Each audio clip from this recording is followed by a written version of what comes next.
It's good to start this retreat together on such a warm, quiet, peaceful day.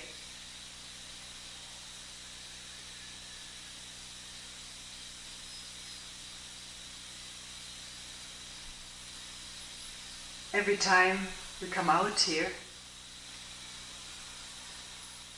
we're amazed at the beauty of this place.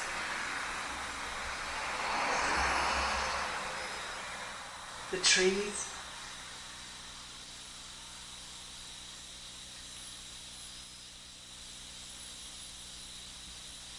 the sound of the insects, the wind moving the branches.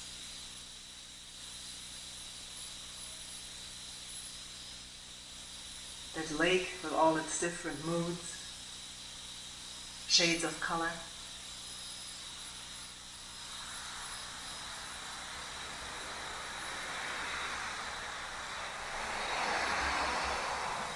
The hills at the distant end of the lake.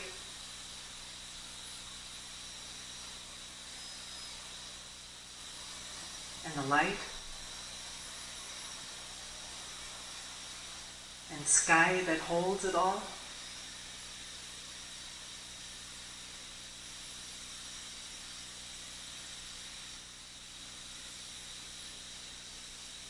This afternoon, the lake was not calm, wasn't still. There was a breeze that was ruffling the water, and so were the motorboats. But in watching the waves come toward the beach, there was no problem with that. Because together with the wind, the lake is the waves.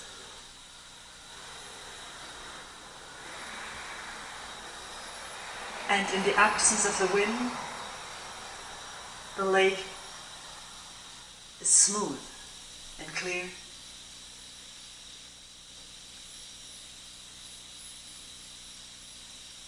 Actually, even in watching a single wave come to shore, it's amazing to see that at one point it just stood up straight and motionless, and so clear that one could see the stones behind and underneath it. And then it collapsed, the water breaking into 1,000 little foamy bubbles, running up the pebbles. And then they too broke up, and it was clear water that was receding.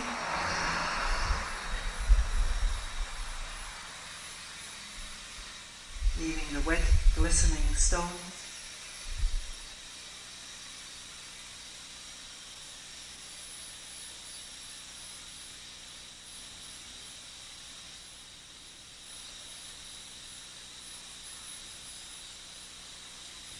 In talking to several people, a few told me that friends or relatives have mentioned to them, "Oh, you're going on another vacation."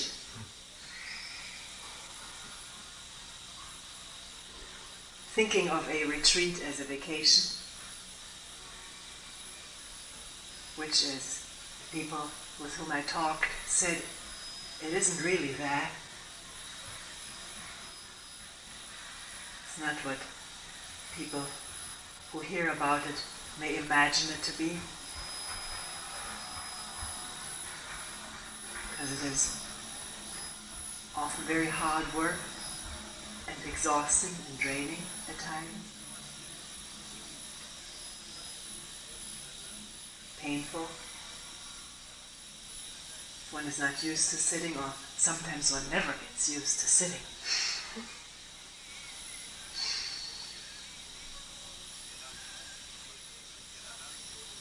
And yet the question remained whether it is not possible that a retreat be vacation, not in the conventional sense, doing all kinds of things to moisten the inner dryness, fill up feelings of inner emptiness and ache and loneliness. But to vacate, as it were, resistance and opposition to whatever comes up.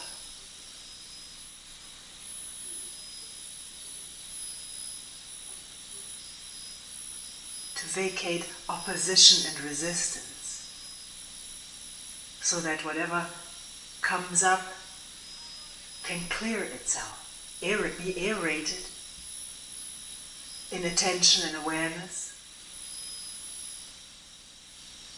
and dissolve or disappear or do whatever it will. In the midst of breathing, attending, questioning, whatever one may be doing at the time, questioning with or without a koan, allowing whatever wants to come up, reveal itself, to do so.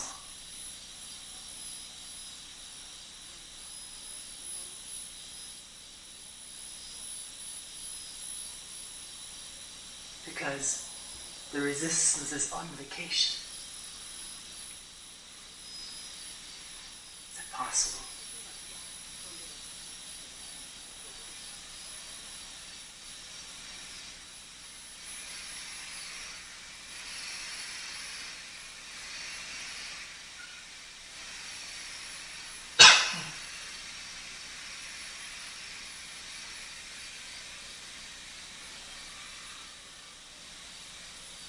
Just as it is possible, has been directly observed that a wave is still.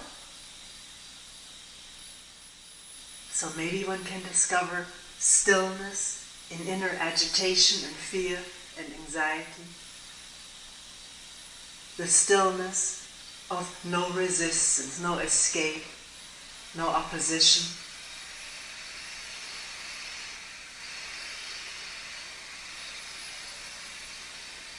No running into fantasy of what one would rather be experiencing.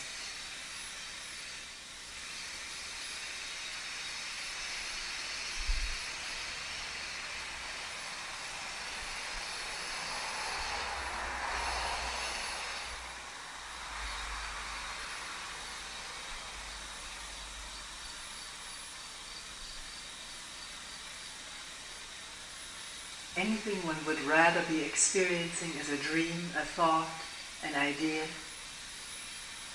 What is there? And what is it? I don't know it. If I don't oppose it, don't fight it, don't accept it, nothing. Just the breathing, the attending or questioning.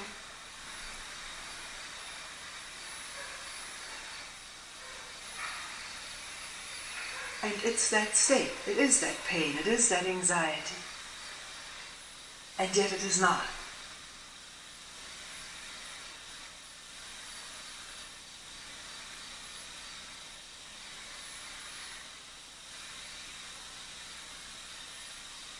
There are quite a number of people here who have never been to a retreat before.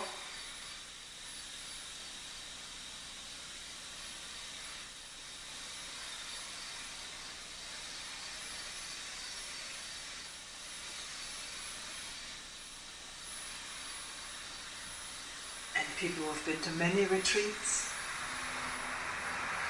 Can one put aside ideas and find out what it really is from moment to moment?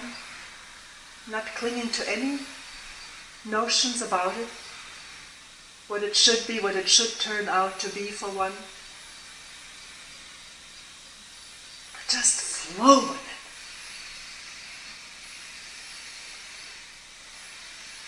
And the leaves and the breeze.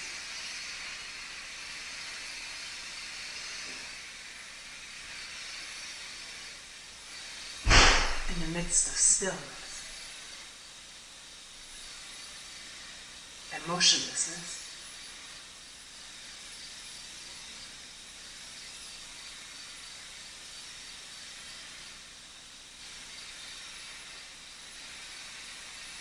Several things have already been mentioned which are helpful to keep a measure of order in a retreat. We will mention a few more things. The first one being silence, quietness. Please do not talk to each other. There are pads and pencils around for anything that needs to be communicated.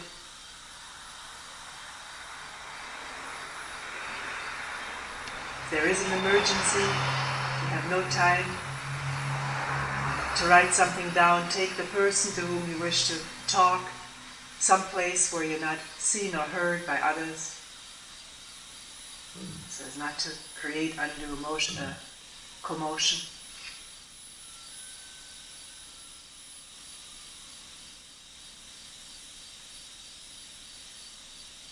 Also not talking in the bedrooms. Nowhere.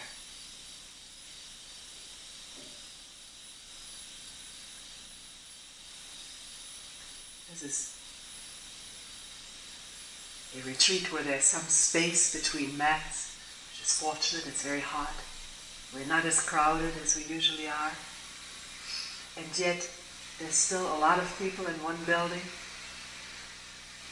Can one move quietly throughout the building, on the stairs, in and out of the bedrooms or bathrooms?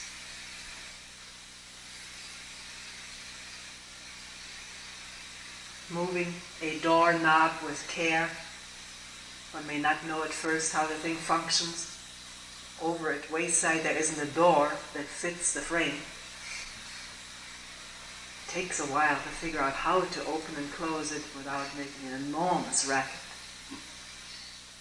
But there's time. If one takes time, it's there to try it out. If one isn't lost in thought, boom, the door has crashed. If one takes time to feel and look and listen, it's amazing how a door can fit even though it doesn't fit.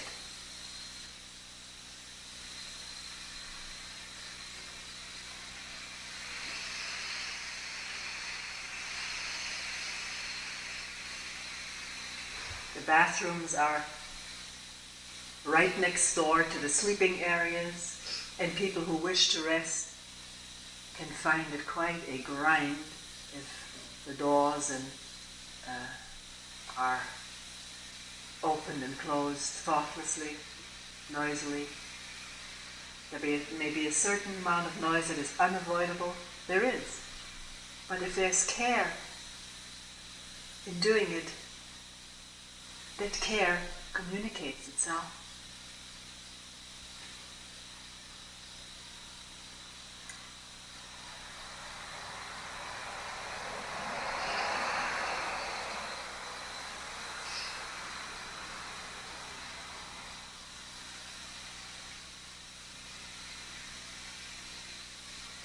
As already mentioned, if you do come late, may have overslept, you do come late into the sitting area, if you sit at the other end, walk through the dining area quietly, you don't have to rush. And in sitting down, can one do so quietly without making extra noise? If you attend carefully, the extra noise is usually needing to hear oneself. One may not be aware of this being so, but in awareness reveals itself as being something of that sort. A need to hear oneself.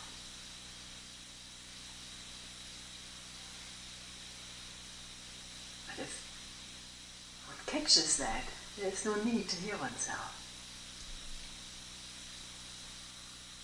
These things only rule us when they are unconscious.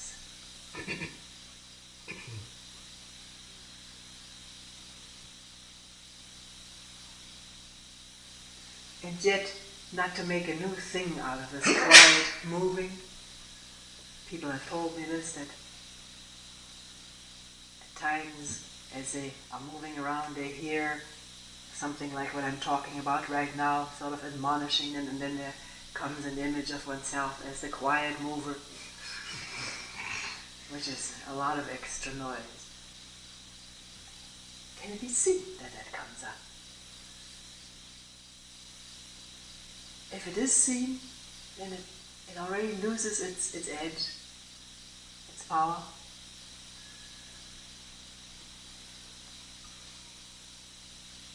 If it's not seen, we walk around as images.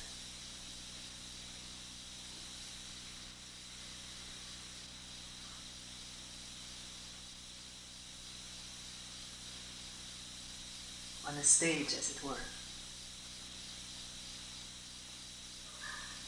Fulfilling roles. Shedding one role for another.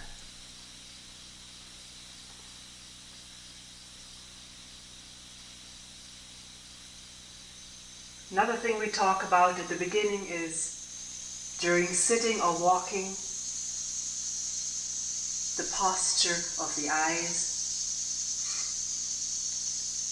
Is it possible for you to keep the eyes open and yet the lids, the eyelids, half closed? Not looking straight ahead, but slightly downward. It's a little bit different for each one. In other words, not trying to see something, not look around.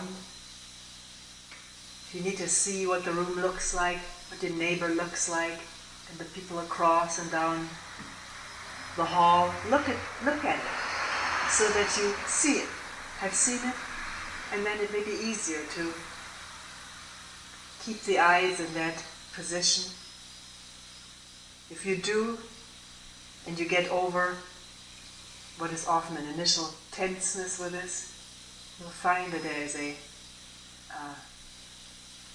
quietness that can come with this way of keeping the eyes, a quietness in the brain. Not absolutely, one is not absolutely the cause of the other.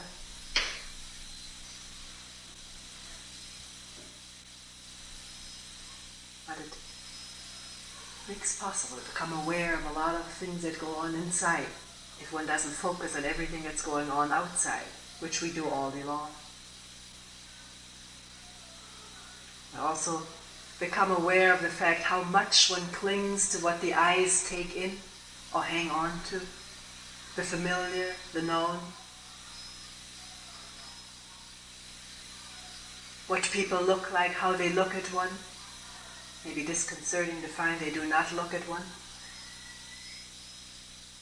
How one wants to be seen, that all goes through the eyes. It's an habitual instrument for attaining security. And in lowering the eyes, that security is missed, at least in the beginning.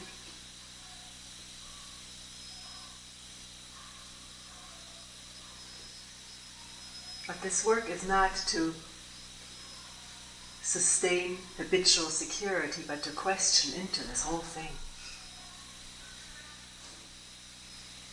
And to encounter states of utter insecurity and face them, rather than fall into habitual ways of hanging on and holding on and clinging.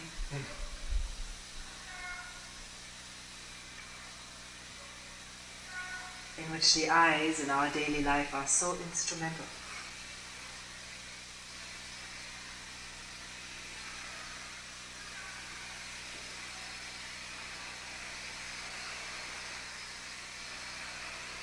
When you go for a walk, it's not necessary to keep the eyes like that all the time, even though you may find that it's the way you want to walk. There's nothing wrong with looking,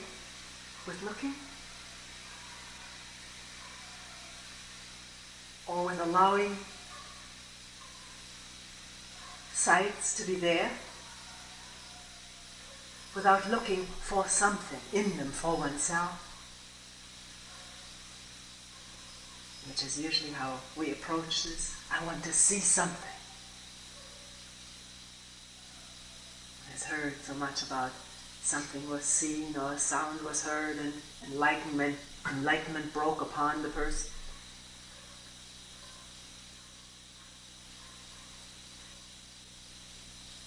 Can the water be seen, the stones, the trees or hills, without wanting to get anything out of it for oneself?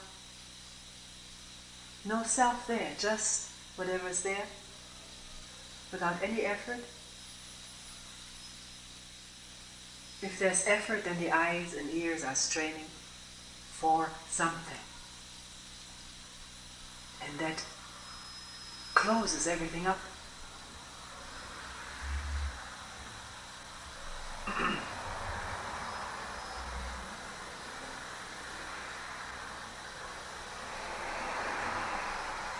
About meals, wasn't explained tonight. Maybe it'll be explained tomorrow before breakfast. Is that how we do it now? How meals are being done, or is it just self-explanatory? Oh, it's in the guidelines. We've tried to reduce these verbal guidelines because people, what's the expression, it comes out of one's ears, or one has heard it so many times that one doesn't hear it anymore.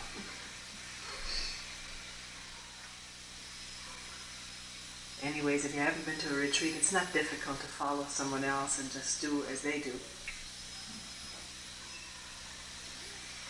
It used to be said how much to eat, or rather how much not to eat. This is up to you to find out.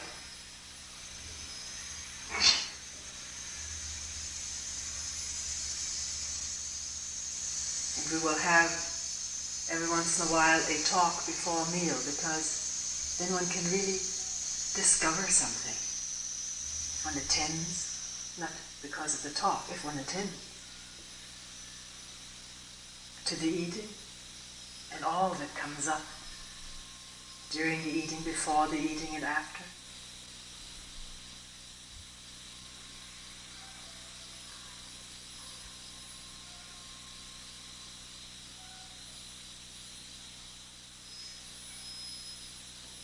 Usually retreats are not times for fasting. This work is quite demanding, quite exhausting, and body does need replenishment, which doesn't mean one has to eat every meal. It's up to you.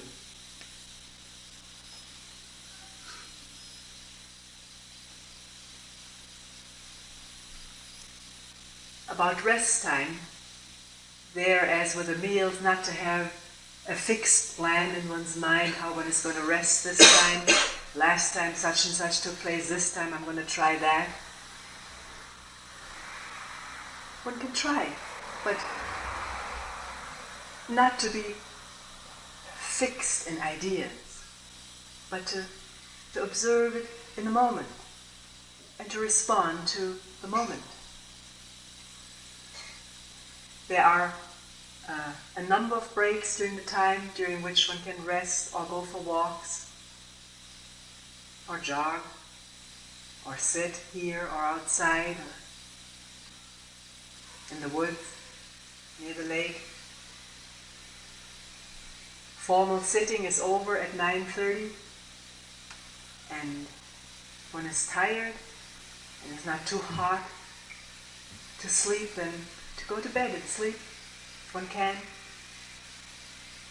There may be ideas that this is sort of embarrassing if other people are not sitting, to be the one in the room who is sacking out.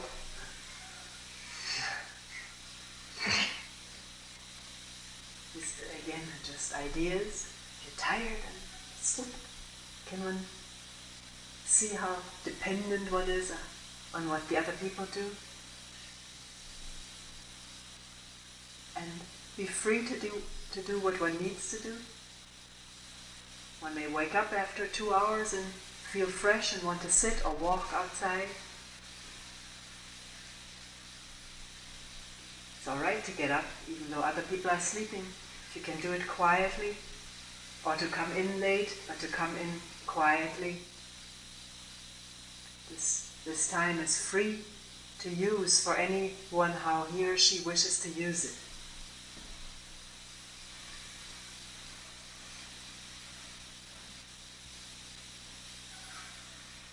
Last retreat we held in Germany,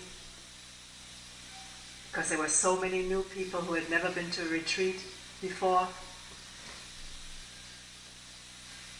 I didn't mention anything about staying up,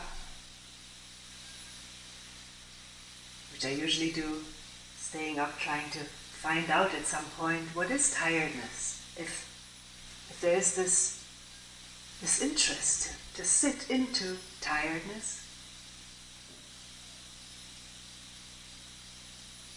to find out what it is. It may get worse, one may get more tired when one goes to bed, or it may go away altogether. Well, I didn't mention that then. Someone came into meetings and said, "Why did you only mention to go to bed? Why didn't you mention to sit into tiredness?" I did that. And it was the most amazing thing of this whole retreat, how this disappeared. Why don't you say something about that at the beginning? Wow.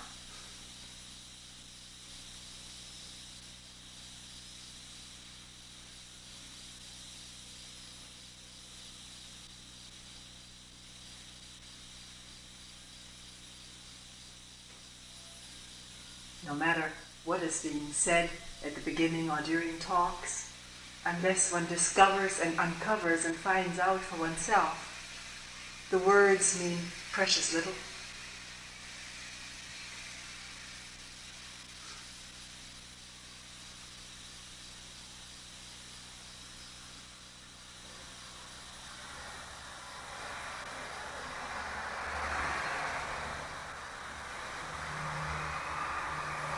It's already been mentioned how the kiyosako, the stick, is used. Maybe to repeat once more, sometimes one's thoughts were someplace else and one didn't hear what had just been said. If you don't want to be struck, write a note to one of the coordinators. Coordinators share notes, you don't have to write two. But if you change your mind in the middle of a round, you just turn your head and you will be struck.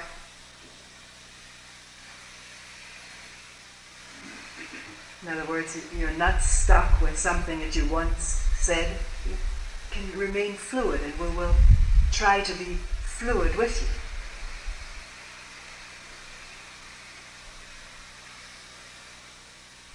There's one thing we cannot take care of. There are people who do not work with a stick and who are bothered by the sound of the stick next to them or at the other end of the hall.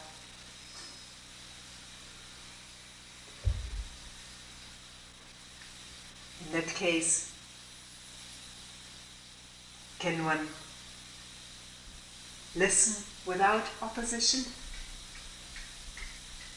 If you do that and you find that there was opposition, there is annoyance with it, you may also find in really plumbing that, looking at that carefully, that the annoyance and the resistance is as much noise as the sound of the stick.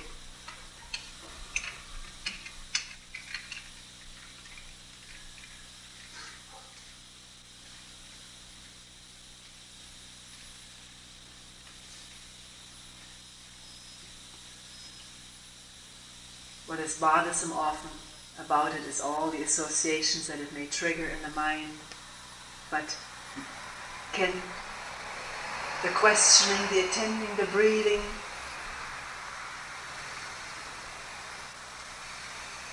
disconnect all these past associations in thought and feeling. Or if they come up, if they've already been triggered, can one breathe and question right in the midst of them and right through them? Not being hindered by anything. Just as a lake is not hindered by the waves, but is those waves.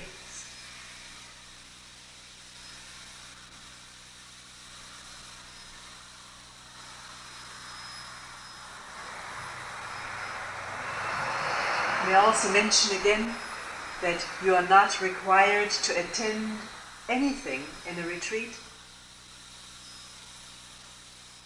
But if you're not here for a sitting, please let the coordinators know when you will be back, because there is the lake and the highway and the woods. If you are not back, we would go out and look for you. If you wish to stay out longer, you can come back and drop a note here and go again.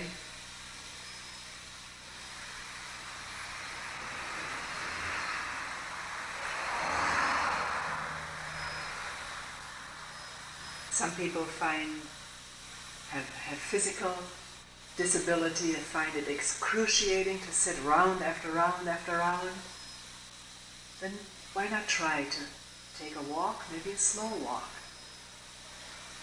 But it can also be a fast walk or jog, whatever, in between. Because it's very difficult to sit with excruciating pain. It seems to just sort of fill up every nook and cranny. And yet it's not impossible. And it occurs in the middle of a round to do that. To let it fill completely. So completely that nothing is left.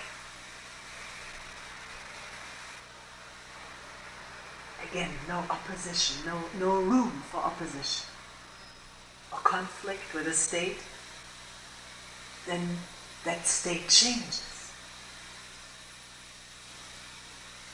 on its own.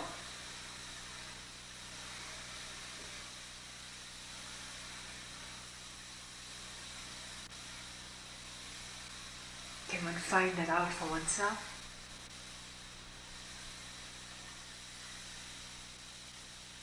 Without expecting it to happen?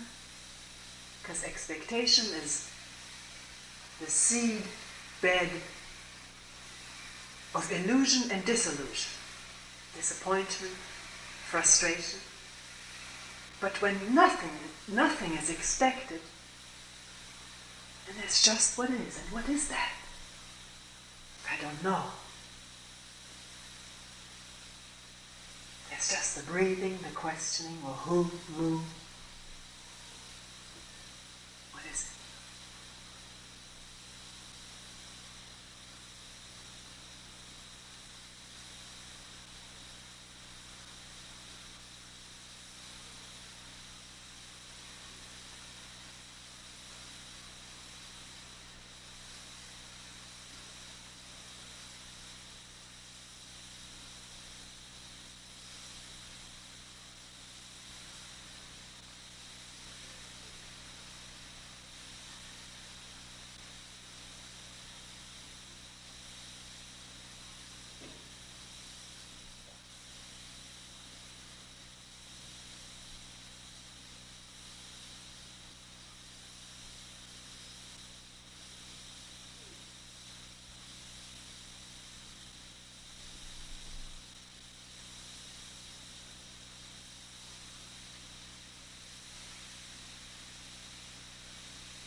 Please return to your places, and at the next bell, there will be a period of walking.